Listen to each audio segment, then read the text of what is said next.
Good evening, friends. My name is Tim Chapin. I'm the Dean of the College of Social Sciences and Public Policy at Florida State University, and it's my great pleasure to welcome you to our kickoff event for our Spring 2021 Policy Pub series, or Policy Pubinar series, as we've been doing over the last year. The College of Social Sciences and Public Policy has a deep commitment to bring our research, our teaching, our ideas into the community and to share those ideas with you. This Policy Pub series started a few years ago under the great leadership of Associate Dean Dina Rollinger, who you'll see later on, who'll be moderating our Q&A. We have several years of our faculty coming and bringing their research and their ideas out to the community, and we're thrilled you've chosen to join us this evening. It's a beautiful evening, so we appreciate you taking your time to hear tonight's speaker. Before I introduce her, I just want to let you know a bit about how this works. For those of you that have been here before, you probably remember how it generally works, but for our new attendees, the way this is going to work is our speaker is going to speak for about 20-25 minutes on tonight's topic of resilience. During the talk, you can use the chat feature or the Q&A feature to type in questions that you might want to have come up during the Q&A session. When we get to the end of the talk, Associate Dean Rollinger will moderate the Q&A, and there'll be an opportunity actually to unmute and ask questions of the speaker as well. So you will have an opportunity to ask your questions, raise any issues you might have. I would ask you, if you don't mind, when you ask your questions, we usually have lots of them, so be wonderfully crisp and on point in your questions. We love personal anecdotes, but maybe now's not quite the time for those. So save those for maybe a sidebar at another time.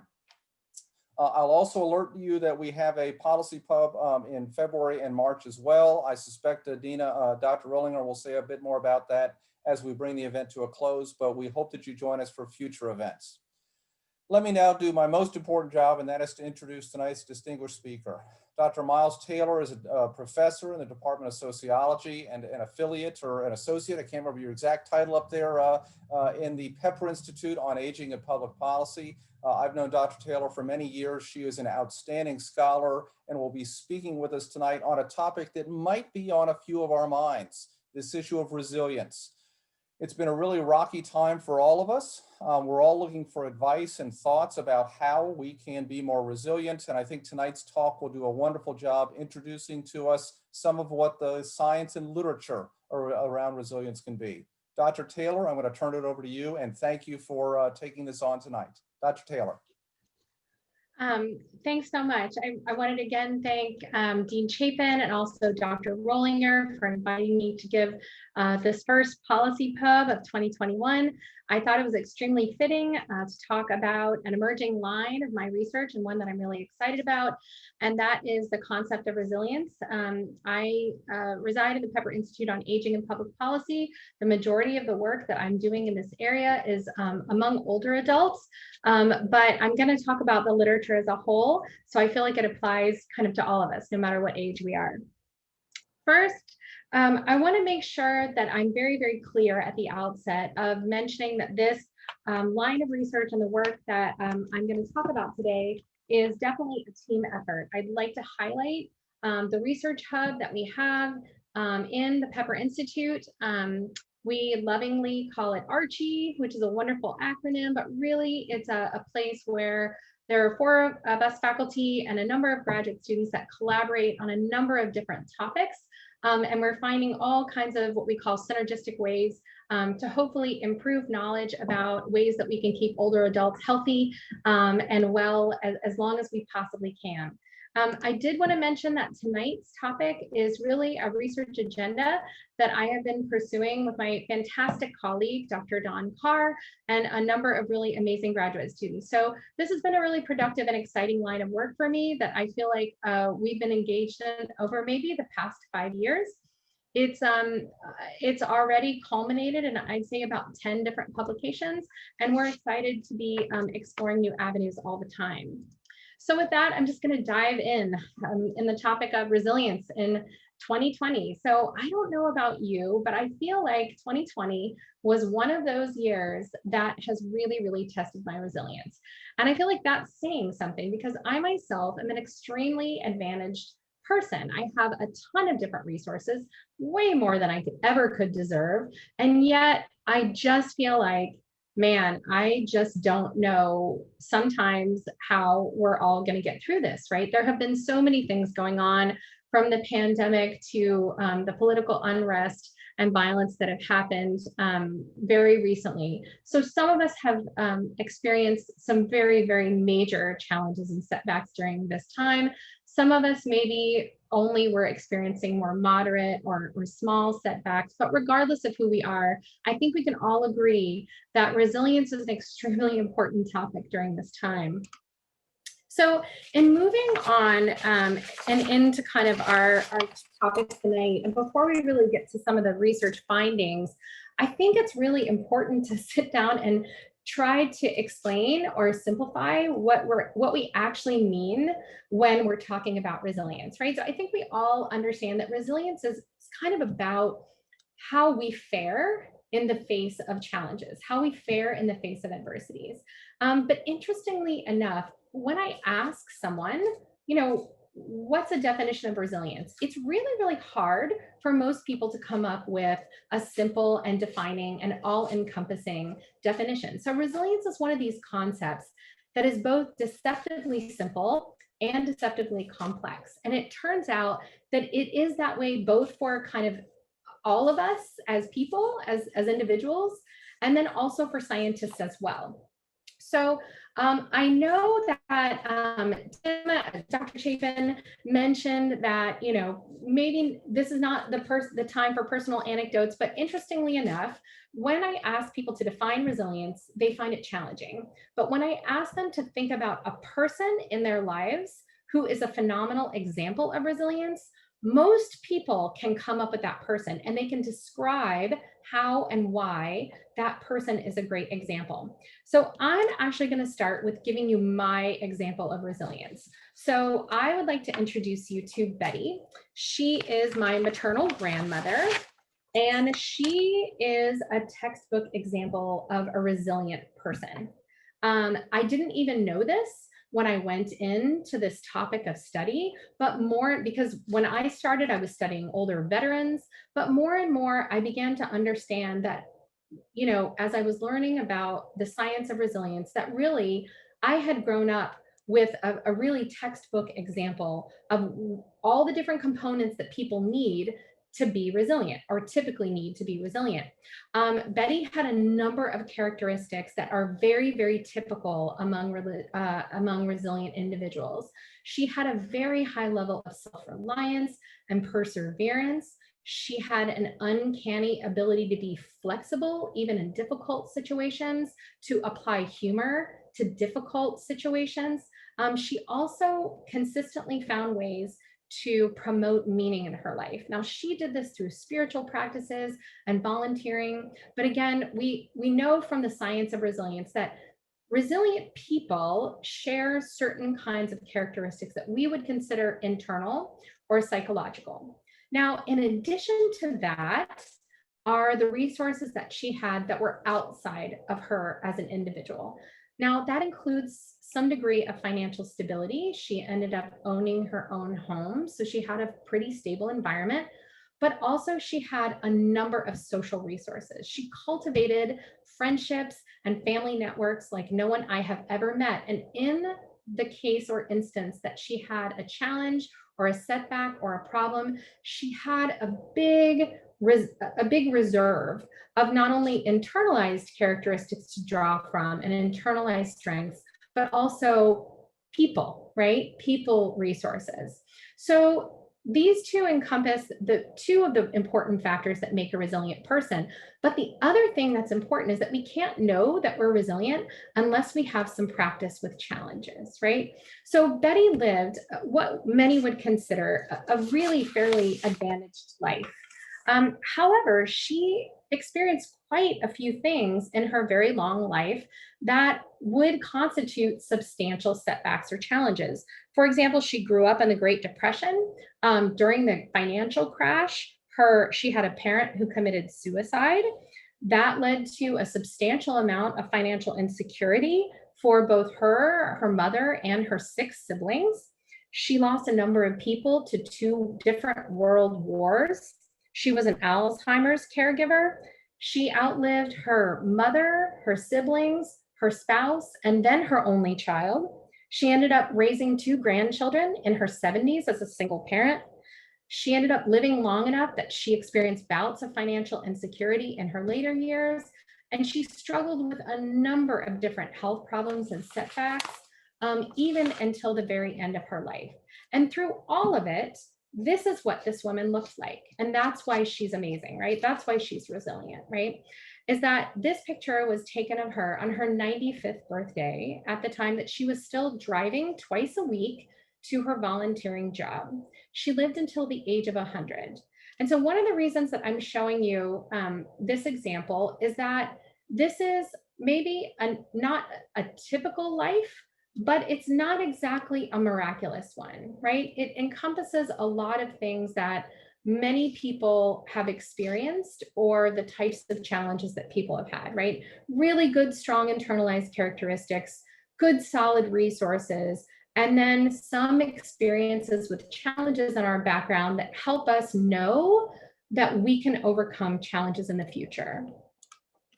So in addition to resilience being hard to define among everyday people, it turns out it's extremely hard to define by scientists as well. And one of the reasons is that we have a number of different scientific fields that work on this topic. Child development scholars, psychologists, social workers, people in nursing and medicine. So what that's meant is that there are a whole bunch of people creating really, really interesting research, but it leads to the problem of, the way I kind of summarize it is that it's similar to the parable of the blind man and the elephant. So in this parable, they're all trying to figure out what an elephant is, and they're all touching, because they can't see the elephant, different pieces of it, and they're explaining it in different ways. And all of them are saying, no, no, no, this is what an elephant is. It feels like a spear. Or no, no, no, this is what an elephant is. It feels like a rope. But in reality, the elephant is all of those things together. And I think that where we are scientifically is that we're starting to listen to each other and the ways that some of us measure resilience in this way, and some of us measure it in that way. Some of us focus on the characteristics of resilient individuals, and some of us focus on the adversities or traumas that actually don't lead to bad outcomes for certain people. But it turns out all of it looks like it is resilience, right? That it's all part of a package. And one of the things that definitions of resilience have in common in the scientific literature is that it generally surrounds the ability of an individual to adapt and navigate adversity in positive ways that support well-being, right? So abilities of individuals, navigating and adapting, and positive outcomes. These are the 3 general pieces of resilience that scientists study, but it's hard for us to study all 3 of them at once. And so we all have to kind of carve out our niches. And when I think about what science has consistently told us about resilience, it's the fact that some people fare better than others. And there are consistent reasons for this. So there are consistent things we've noticed about people who tend to fare well in the face of challenges. A lot of this research is centered in early life. And one of the most important things we know about building resilient children is that they need very, very strong connections and loving connections to a supportive caregiver, right? To a parent or to another loved one who supports them and loves them and gives them a secure environment in which they can experience challenging situations, navigate them, and overcome them, right? And in early life, we do know that personality is clearly a part of this process. If someone is an extremely optimistic individual, they might have an easier time seeing the bright side of a challenging situation, right? So this is what the child development and the psychologists have really helped us understand about how children build resilience and how they are resilient, right? How they manifest resilient in their young lives. Now, a lot less of the research I feel like has been done focusing on later life. And that's where our team of researchers has kind of come in and lay some claim to this topic using a very innovative measure that my colleague has created in the data that we use. And so what it's really about as we enter later life is more about not creating, but maintaining and fostering and supporting those internal characteristics that hopefully we started developing in our young lives, but also those external resources, financial stability, and especially those social connections. People who have strong internal resources and strong social connections have two of the most important building blocks to be resilient in their later years. We also know, again, that practice or experience with challenges that are kind of difficult but also manageable is a really key component in the way we face future adversities and challenges. So the thing is, if you have had challenges in your past, it doesn't necessarily make you less resilient. If anything, it makes you more ready to be resilient. One of the reasons that we argue that studying resilience in later life is so important, actually there are two. The first is that as we age, we actually have more experiences to draw from. So if you want to approach it from a glass half full perspective, you can really think about older adulthood as a time where you can really showcase all the different past experiences that you have overcome previous challenges successfully, and where you feel like you have the resources and the experience and the practice you need to face what's yet to come. The other reason that it's important to study resilience in later life is that certain challenges become more common as we age. Things like loss and bereavement and major health setbacks tend to be more common in later life. So with that, I want to turn to some of the things that I've learned in my team's breadth of research about resilience. The first thing that I've learned is that resilience is actually extremely impotent, is a potent resource. So if we look at just the internalized characteristics of resilient individuals alone, it's extremely and highly connected to health and well-being in later life. And what I'm showing you now is simply a figure of depressive symptoms in later life. So it's depression in later life. And what our team did was to study a number of different psychological resources that have been used throughout the literature to see which ones were most protective of health and well-being. And it turns out, and you can kind of measure the effectiveness or the potency of these different resources by both the size of the bars and also the number of stars. And what this is showing us is that psychological resilience is actually much, much stronger as a predictor of health and well-being, a protective factor, than some of these other resources that scientists have been studying for years, right? So this is really exciting because it suggests that this is a really important piece of health and well-being in later life that we need to pay more attention to.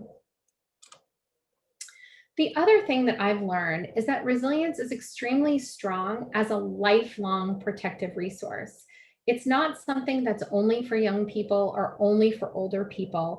It turns out that if we can maintain high levels of these characteristics and resources, it continues to protect us throughout our lives. And what I'm showing you now is some research that we did quite a few years ago. It was one of my first papers on resilience, where we looked at older veterans. We split them into two groups, one that had traumatic exposures during their military experiences and one that did not. And what we found is that when older veterans could maintain high levels of psychological resilience, you couldn't tell the difference between those who had suffered traumas and those who had not. Right? So what this tells me is that resilience is not only extremely strong in protecting health, but that it has very lasting effects, even for traumas or adversities that happened a long time ago. The third thing that I've learned about resilience is one that's maybe the most promising of all for today's talk. This is some work that we're currently working on. It's not published yet, but I think one of the most encouraging things about this preliminary line of work is that resilience is actually fairly stable and more difficult to erode than we might think, right? So this is work that is just very, very preliminary that we're doing about individuals' levels of resilience pre-pandemic and post-pandemic. So even though this was only measured in the summer of 2020, so really only a few months into the pandemic, what we see is that on average, older adults were generally able to maintain their psychological resilience. So this is really promising too, because it means that short-term, even very difficult situations don't typically erode this resource for the average American. So as we move forward, those are kind of three of the main things that I've learned so far. As we move forward, there are some key questions that are still out there. Some of them are going to be questions for the scientists who study resilience. Some are going to be most important as questions that we all have about how we can boost resilience in our personal lives or in others' lives. And some are going to be for policymakers, right? What are the most important policies that can boost these resources for people? Which ones seem the most important? So on the mind of scientists, one of the things we know is that we're really, really interested in being able to intervene. We're trying to figure out if there are ways that we can boost resilience through scientific and psychological interventions. Now, even though this research is relatively new, there is some promising work out there that suggests that there may be avenues to foster and boost and support research, resilience in individuals through scientific interventions. Some of this is work by psychologists on emotional resilience. Some of this research comes out of military research on the effectiveness of resilience training that they're currently giving active duty service personnel. And some of it is qualitative research about how people build resilient identities and the fact that it is surprisingly more purposeful than any of us, I think, ever really imagined. So that's what's up for scientists in the coming year or two.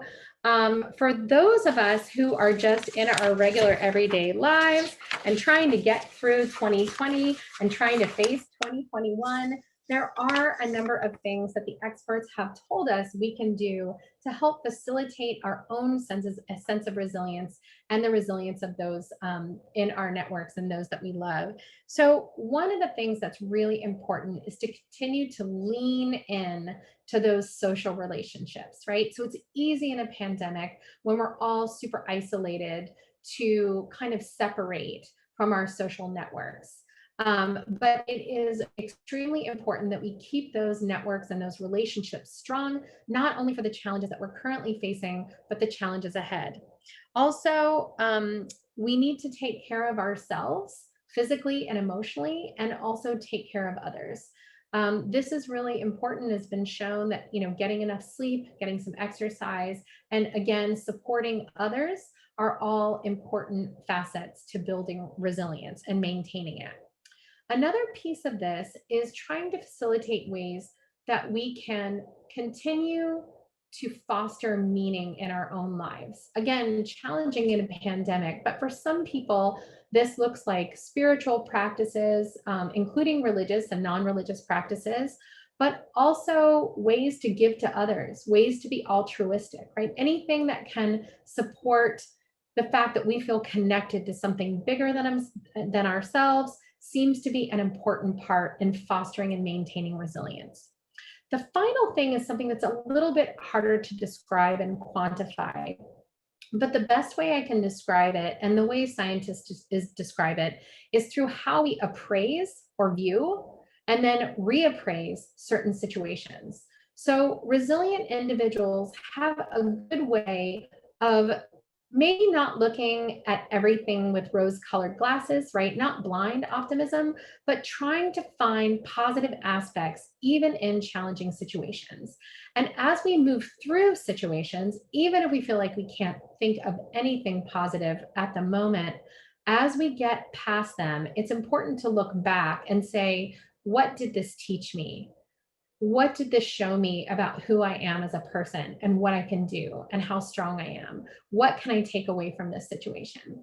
One thing that we do know is that resilient individuals are constantly appraising and reappraising situations in a way to get the most meaning and the most positive feedback about those situations in building a resilient identity. So that's, in a very short nutshell, what we can do as average everyday people to promote resilience. But since it's Policy Pub, I wanted to make sure that I ended with policies that are likely to promote resilience in the coming few years. One of the things that has been shown to be the most important, and this is maybe not at a federal level or a state level, but maybe at an institutional level, is making sure that people have access to mental health resources. We know that resilience and internalized resilience and mental health are very connected, and also that it seems to be circular, that low levels of resilience erode our mental health, but low levels of mental health make it hard to build our resilience back up. So making sure that people have resources that they need to maintain good mental health is going to be paramount in the coming years. So one example of this is that FSU has been sending out emails and reminders, and I feel like I get them through my teaching pages and through my emails and all these things about the ways that faculty, staff, and students can access the resources that we might need if we need support in this way, right? So these are going to be really critical moving forward. Now, at a larger level, at the state levels and the federal levels, one of the things that our own research is showing, especially about the pandemic and this past year, is that not for everyone, but for a few people, it's really been financial hardships, really significant and substantial financial hardships that seem to be eroding their sense of resilience, right? And so I think it's really, policies, shaped or focused on making sure that those financial hardships are addressed, and especially when it comes to unemployment policies, are going to be really important in the coming years. And one of the things that we know about resilience is that any kind of supports that we put to it, be they individual or policies, are not only supporting what we're dealing with right now, but also our capacity and our kind of identity in terms of how we feel like we are going to be able to address challenges that come in the future. So with that, I'm going to close and say that, I'm excited to take your questions, and I'm interested to hear what you have to say about, the science of resilience. And I will just stop there and say thank you, and let Dr. Rollinger take over. All right, thank you so much, Dr. Taylor. That was wonderful. So once again, just a reminder, you can put a question in the question and answer box, or if you raise your hand, I can unmute you so that you can ask a question that way. So I'll give you a minute to do that. And what's your next step, Dr. Taylor, while folks are typing into their questions? So it sounds like a very big research agenda. What is it that you're working on now that perhaps has you the most excited? Well, I'm really excited about some findings that Dawn shared with me about a paper related to resilience in COVID. So, I think we're both pretty excited about that. And that's pretty far along. We also have some students working on resilience in early life years. And I think that that's something that's interesting to me, is whether we can kind of replicate some of the things that we're finding in the older adult data that we have in some younger adult data sets, and asking questions like, the adversities or the challenges might be different, but does the process and the protective effect look the same? And I feel like very, very little research has actually addressed this at a large kind of population, nationally representative level. And that's kind of part of what we're contributing here, is that most of the research is in very small clinical type samples, and we're excited, or specific groups like veterans. And I think we're excited to address these questions in kind of the broader American population. Okay, so we have a couple of questions and comments coming in. So Chris asks about this resilience training and what does it look like in some of these settings? So in the military, for example, what's resilience training look like? What's it entail? Sure. So I think it's still very much in flux. But I do know that the armed forces and especially the Army, I think, has the longest history of this, even though it's still fairly short-lived, of providing classes about how to boost some of these characteristics in one's own life and how to engage. Part of it is engaging in positive thinking. Part of it is making sure that you have resources in place, because the military knows that they put their service personnel at risk, that it's part of their job. And so if they can try to, give them classes in everything from, financial solvency and financial literacy to kind of positive thinking, positive coping skills, self-talk, et cetera, that they can improve and give service personnel tools to work with in the event of challenges. And I will actually say that there is a book called Flourish by Martin Seligman, and he describes some of these resilience training programs that he has. And he's a positive psychology, he's a psychologist, and he's worked with the military to facilitate some of these things. And I think, it's still proof is in the pudding about how effective they are, but I still think it's very impressive that, the military is providing this type of, some type of training to their personnel, given that, we know that these individuals are at risk. Yeah, Louise expressed appreciation for the many ideas that you suggested about ways we can build resilience. Are there other things, though, she wonders, that we can do besides, maintaining our friendships and making sure we're getting the eat and the sleep and the exercise? Are there other kinds of activities or resources perhaps that we can seek out, or programs we can look into? Right. Well, so, I think that, to some degrees that these are very overarching things that I've talked about. So I think that it seems to be that all of these are kind of larger ideas, but it seems to be, what works for the individual might not be the same for everyone. So for example, I regularly engage in volunteering, and that's a really important part of meaning making in my life, but that's hard to do right now with COVID. And so I have started using my Headspace app, and I have been trying to do more mindful meditation, right? To kind of focus on what's good in life, et cetera. So I will say that I'm not sure if I have an additional laundry list of, how to build a kind of a fulfilling life that is strong and robust to challenges. But I do know that sometimes, and especially I think this last year, a number of us have had to kind of pivot.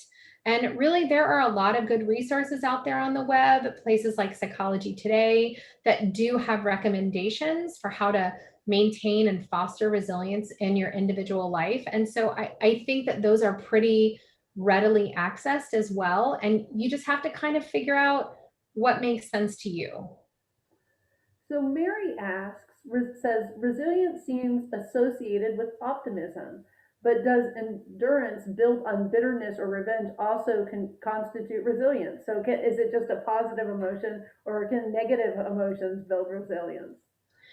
I don't really know how much research has been done on how,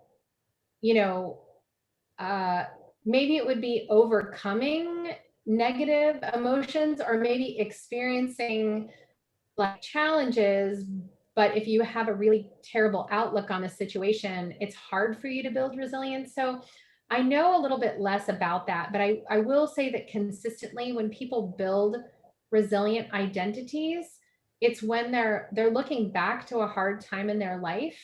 And many times it might have been a very dark time for their kind of emotional well-being or the way they were viewing that situation at the time. But I think the consistent thing is people feel like they worked through that and that they're somehow stronger or better for it. And this is consistent with what we see from veterans as well, and how they describe these some oftentimes really terrible situations. This one I know is a bit outside of your research agenda, but perhaps you're hearing some chatter given your most recent research looking at pre and post COVID, or I guess ongoing COVID. But Robin asks, what does research show about the resilience of children through the pandemic? And are different ages impacted differently? So, my foray is really my kind of area of expertise is, an older adulthood. And I think that, generally speaking, I know less about how kids are doing. I think I probably know more about how my kids are doing during the pandemic than I do about the scientific literature. But my hunch is that overwhelmingly the literature is going to suggest what it has suggested before, which is children are a lot more resilient than one might think given their age and their stage. But one of the things they are really missing out on that seems to be very critical for the resilience building process are those social relationships with their peers and loved ones. So it might be that it's kind of a wash right now, that they're maintaining the psychological characteristics pretty well, but they might be, I would say older adults really, those social relationships are very critical for them as well. But children, that might also be an age group where it's harder for a 5-year-old to maintain, a, a meaningful relationship with their friends over a Zoom call, right? So I think that's going to be one of the things that we see moving forward is potentially a detriment to kind of the social resources. But we do know that kids bounce back. They're really, really good at it. Yeah, so Sarah, thank you so much for adding this. So she put in the comments that she was a resilience training assistant while active duty Air Force. And so she says that they focused on social, spiritual, physical, and mental resiliency. So thank you very much for that, Sarah. Michael asks, what measure was used to obtain results of improved health and wellness for veterans with better resilience levels? Right. So if you could, Dina, repeat that to me about which measures, is it the health measures that we're curious about or the resilience measures that we're curious So about? what measures were used to obtain results of improved health and wellness for Right. veterans? Right. So, and I will clarify that I'm not exactly sure if I would say improved health, but one of the things we did was the measures that we looked at in health were they capture the ability to function independently in one's own home, right? Or in one's daily life. So they're called activities of daily living, and they tend to tap into a level of disablement, or on the flip side, you can think of it as kind of how well someone can function independently. And one of the things we saw is that if individuals maintained high levels of resilience, that even a decade later, right, from when we measured that, or I think it was up to a decade later of when we measured that, they tended to have pretty high levels of functioning, right, kind of physical functioning and independence, regardless of whether they had traumas from their military experiences that happened in their 20s. If they didn't have high levels of resilience, what we saw is that those who had had traumas were really, spiraling in kind of a trajectory. We think of them as trajectories of decline or disability, right? And it seemed to be faster among the people who had traumas. So it seemed like resilience was working two ways. It was kind of unilaterally keeping people independent, just as a general protective resource. And that's what we also showed in that first slide with the bars. And then it also seemed to be protecting people against these early traumas in terms of they weren't spiraling in a pattern of decline. So I'll come right back to your question, Kelly, in a minute. I'm going to put Marion and Chris's questions a bit together. So Chris is wondering about whether or not your studies touch on how individuals raised by resilient parents fare in comparison to others. And Marion's wondering about a genetic part. So, right, is there an environmental experience part, and is there a genetic component to resilience? So both of those are fantastic questions. And I will admit that I don't have the kind of expertise and training on either one of these specific specific topics, but I do know a few things that can probably inform them. I don't know of any research that's looked at resilient parents and how their kind of offspring and their kids go on to kind of fare. My guess is that if you have a resilient parent, that's typically someone who's also resourceful. And my thought is that it's more likely that those children will, fare pretty well. I will also add that I feel like that whoever's giving me this question is giving me a great new idea for research, because we have the resilience levels of these older adults, and we also have some information about their kids. So I actually could test that. So thank you very much. And then in terms of the genetic component, again, this is more, epigeneticists and certain kinds of psychologists that study, whether there are genetic predispositions. And generally speaking, what I think that the literature tells us is that it's not as genetically driven as some of us might think. So personality characteristics, depending on how people lean, can support higher levels of resilience. They do kind of associate with higher levels of resilience. And we do know that genetics do play a part in personality, but we also know that these characteristics are fostered, they're malleable in early life. And it seems to be that that some of those early life experiences and social situations and circumstances seem to be very important.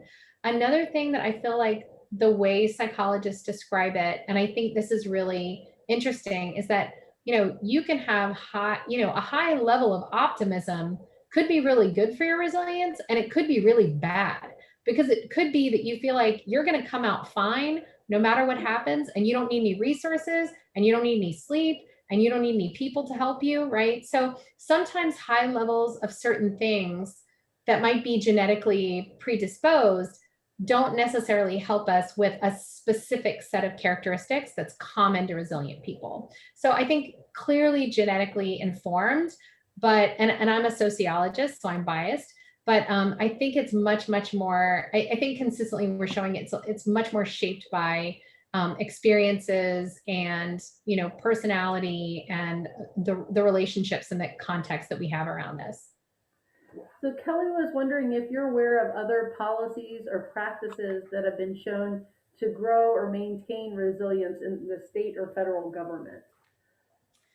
So I would say that the majority of those are really going to be, I think there is evidence of those, and I think that it would primarily be policy surrounding children. So I would say, and I don't know of specific ones, especially because I don't specialize in child development, so I wouldn't feel comfortable saying, yes, these are the policies that are most important in developing, resilient children. But I do know that quite a bit has been written on this topic, and especially when it comes to the educational environment. So that's, if you're interested in that topic, that's probably where I would look. There are a number of popular books on this that I've read simply because I'm a parent, and so I want to know how to raise resilient kids. And so if you Google some of these topics or put them into Amazon, resilient children, you should have a number of things that might be interesting to you to read. So I am going to put two of these questions together. They're related in some ways. So Nacia and Mary. So Nacia is interested in COVID and how this might impact resilience long term. And she's particularly thinking about, is it similar to perhaps the Great Depression generation? And Mary is asking about PTSD. Is there something that we can learn from PTSD? So in both cases, we're talking about different crises. And is there lessons that we might learn that would be applicable to this moment in resilience?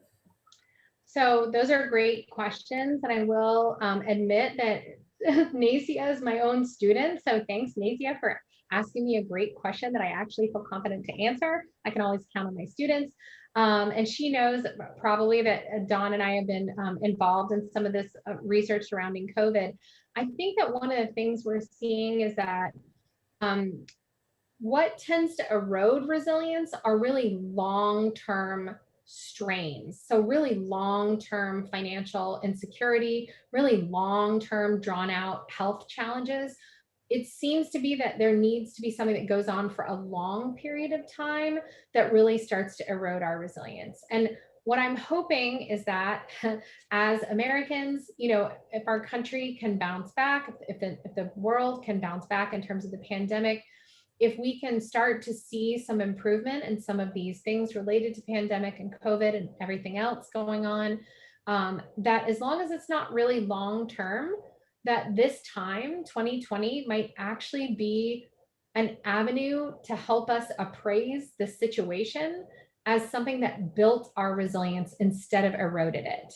And I will say that we did see originally some evidence, some early evidence that people who had certain experiences during COVID, they actually reported higher resilience than they did the year before because they felt like they came through it and it was going to be okay. So we didn't write about that part because we didn't want to, suggest that anything about COVID, that people should go find hardships, right? So it's kind of difficult.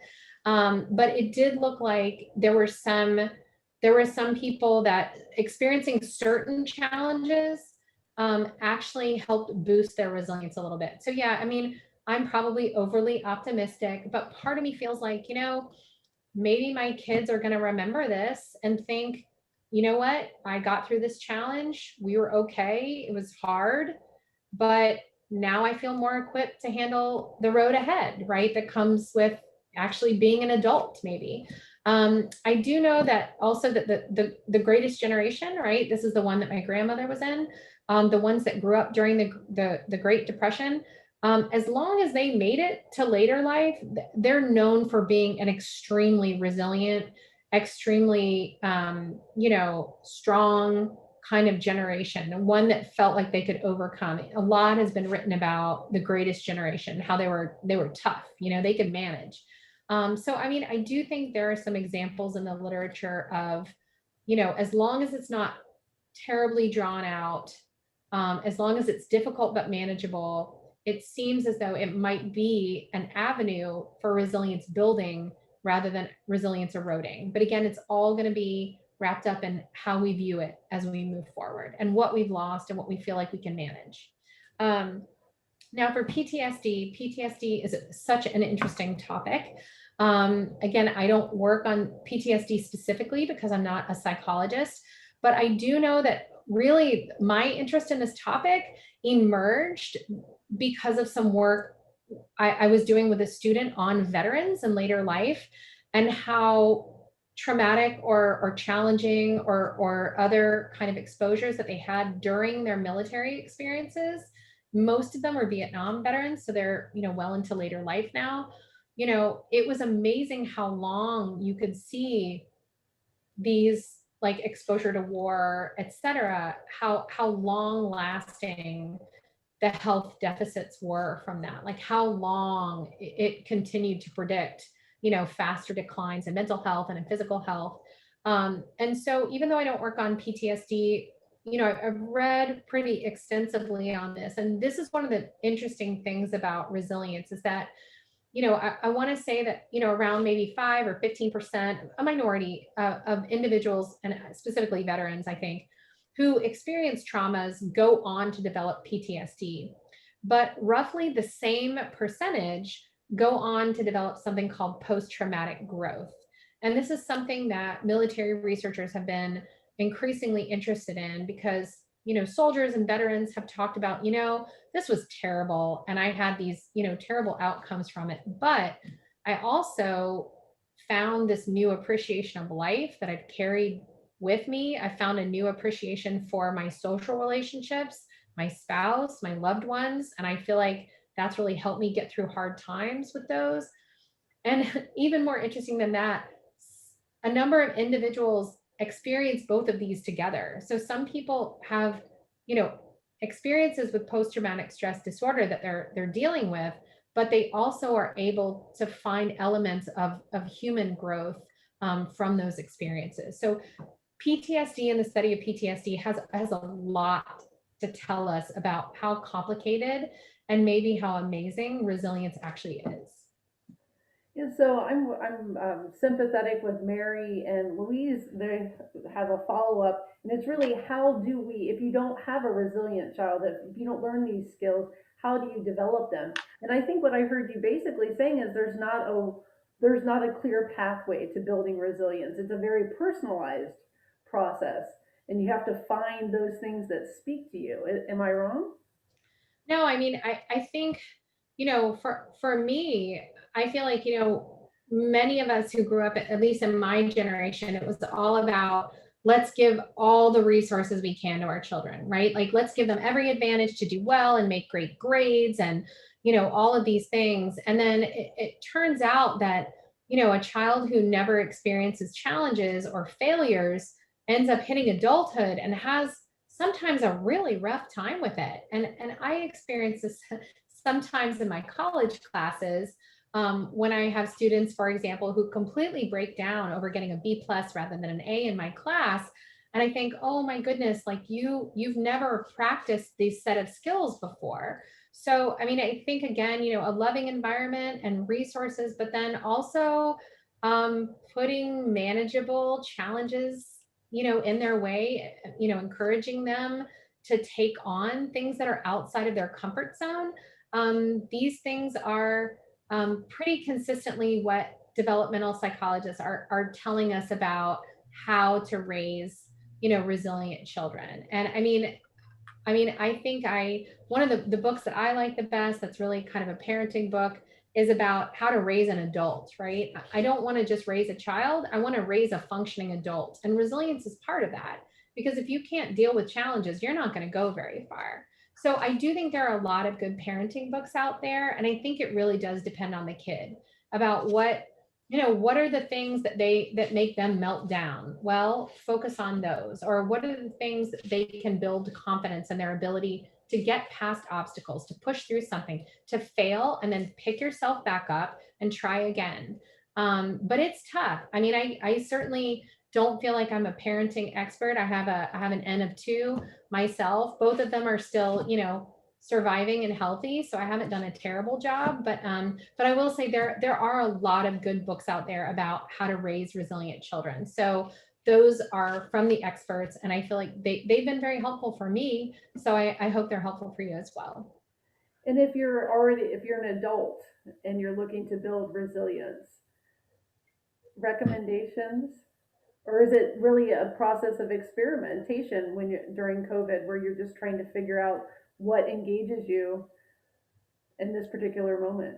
Yeah, I mean, I think this time is really all about how to keep your cup full, right? And to keep just from feeling like your resources are just completely tapped out. And I think,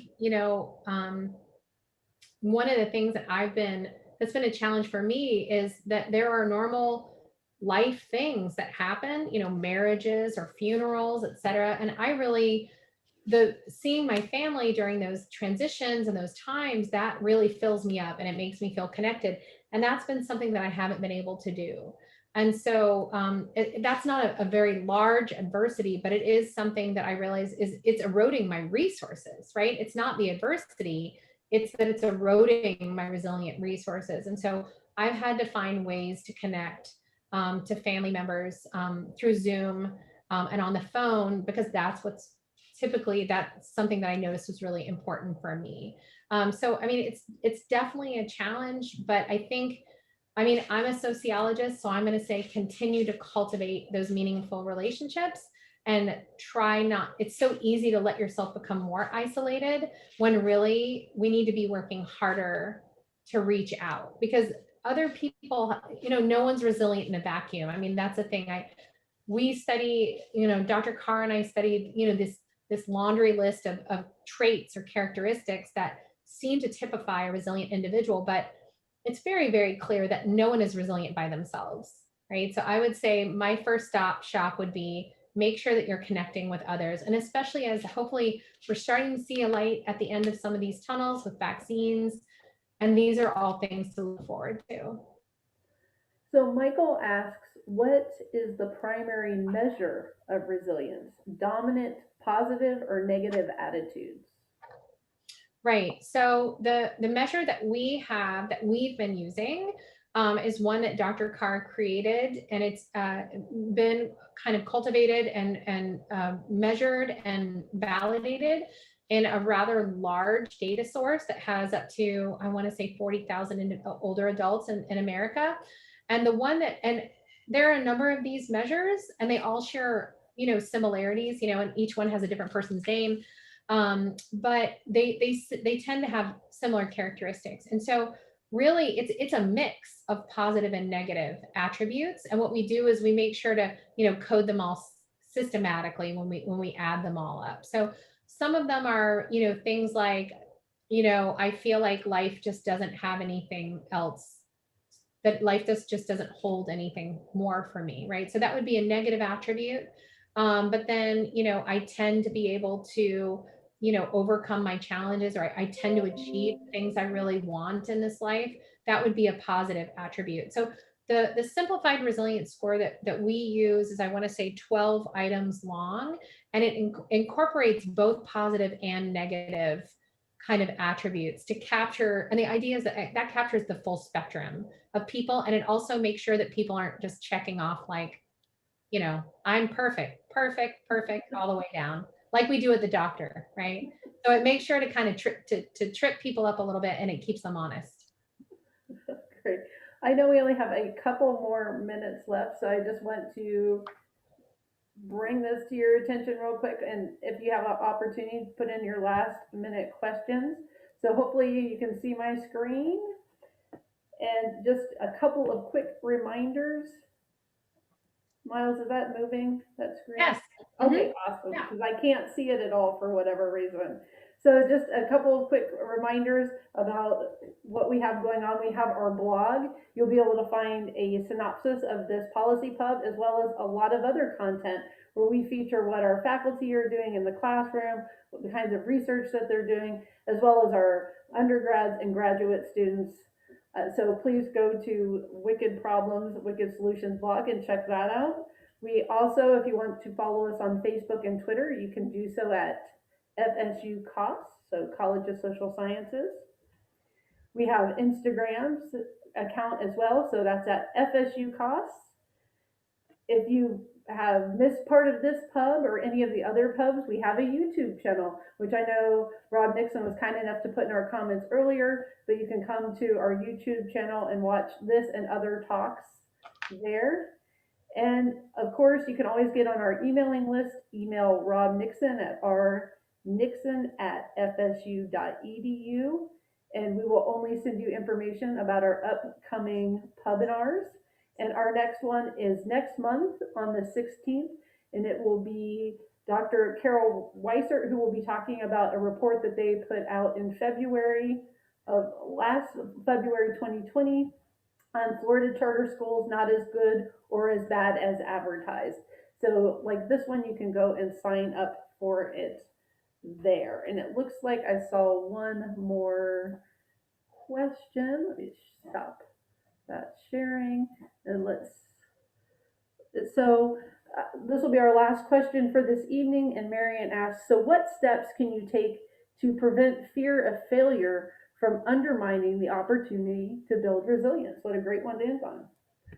That is a really good one. And I mean, I think one of the things that, it's easy just to say, well, stop fearing failure. It's just part of life, right? I mean, failure means that you're in the right direction, because if you don't ever fail, then how do you ever learn anything new?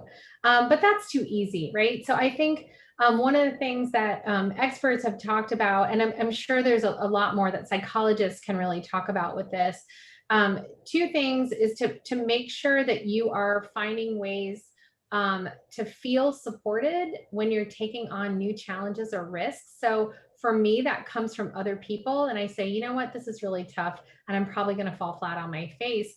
And you notice that, I have an entire research working group that, tells me this is not a terrible idea, keep going. You need to change like 80% of it, but this is really good. Just keep going. So that's part of it. But I think also maybe taking on, if we're feeling fear of failure, taking on manageable small challenges and then working our way up to the bigger ones.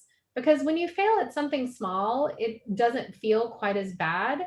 But then moving up, it tends to feel like you can do more. And I personally try to engage in things that are outside of my comfort zone. Many years ago, I took up, I'm not an athlete by any stretch of the imagination, and I decided I wanted to complete a triathlon, right? And so I was terrified because I am all books and no, not no gym, but I'm certainly not an athlete, no sports.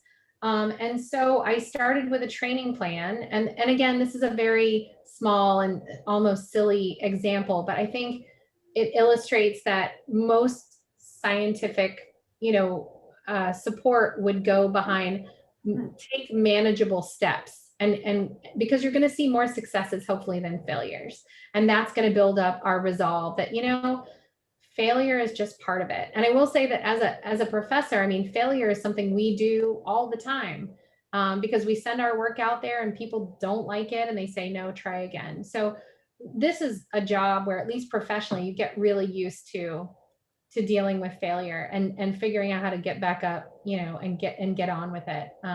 So yeah, I would say find ways to feel supported, and maybe tell your networks, that remind them that you need support during this time, in a new phase or a new challenge, and then maybe just bite-sized challenges and work your way up. All right, thank you so much, Dr. Miles Taylor, for joining us. We really appreciate your discussion of resilience, and thanks to all of you for spending this hour with us. We hope that you will join us again. And in the meantime, take care and be safe. Good night. Good night.